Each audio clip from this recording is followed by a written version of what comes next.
as Forest Healthcare to talk to us. I wanted to ask why they didn't act more swiftly to sack care workers who manhandled and spoon-fed Maria. Why they didn't prevent the abuse in the first place.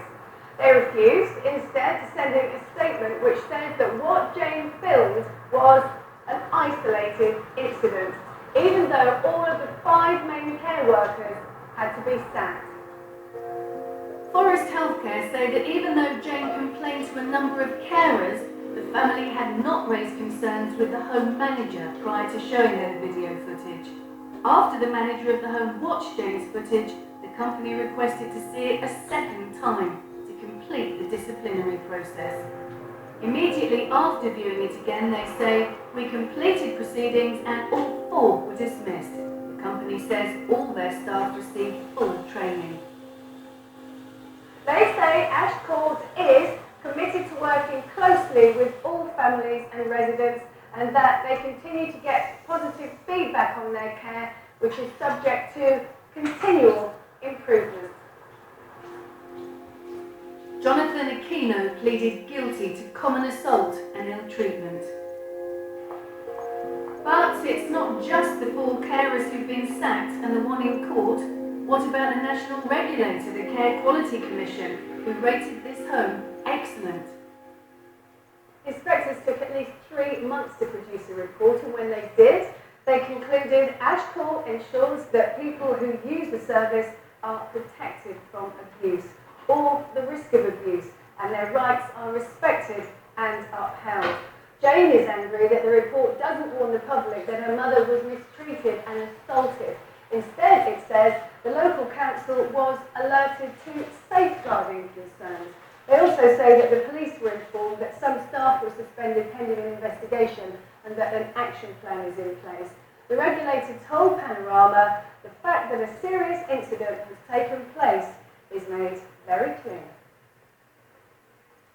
When I read it, just another slap around the face. I just felt like they'd basically given it a clean bill of health again, bar 2 minor adjustments, and it makes me worry for other people who are potentially about to put a relative into a care home.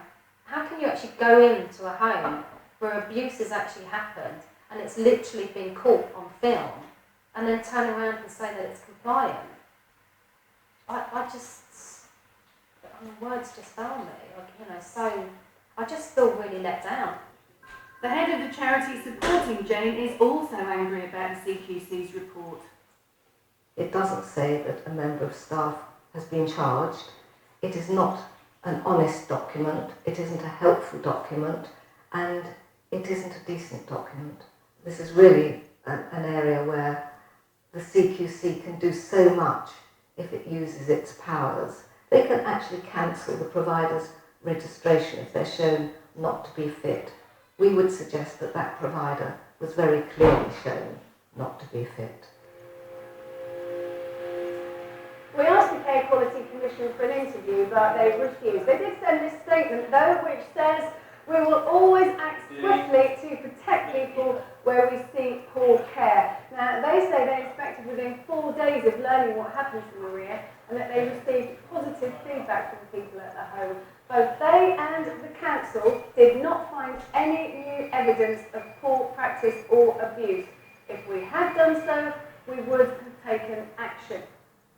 Inspectors recently returned to the home, again unannounced, and found improvements. They told us CQC is confident it has acted swiftly and correctly in light of the evidence it has available.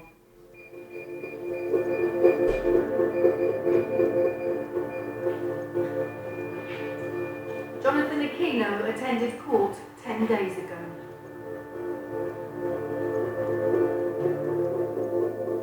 He was sentenced to 18 months. After his time in prison, he may be deported back to the Philippines.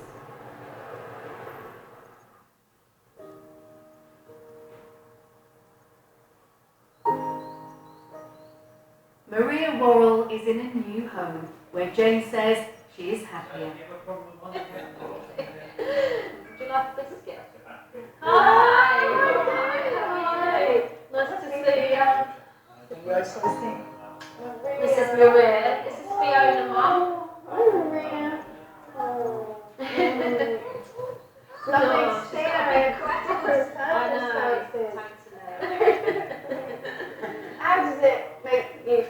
seeing your mum in such a different situation. Much better, much happier. Clean, her hair's done, she looks happy. Yeah, she is a lot happier.